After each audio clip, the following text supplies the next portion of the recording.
പടപ്പ് പടപ്പോട് പിരിശത്തിൽ നിന്നോളി, പടച്ചോന്റെ കാരുണ്യം കിട്ടുന്നത് കണ്ടോളി.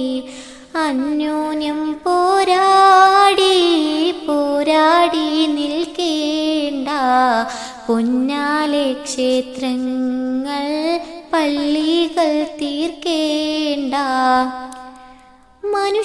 മനുഷ്യനെ സ്നേഹിച്ച് നോക്ക്, മനസ്സിനകത്തൊരു പള്ളിയുണ്ടാക്ക്. അതിലേത് ജാതിക്കും കേറാമെന്നാക്ക്, അതിവേഗം നിസ്കാര പായാവിരിക്ക. പടപ്പ് പടപ്പോട് പിരിശത്തിൽ നിന്നോളി, പടച്ചോന്റെ കാരുണ്യം കിട്ടുന്നത് കണ്ട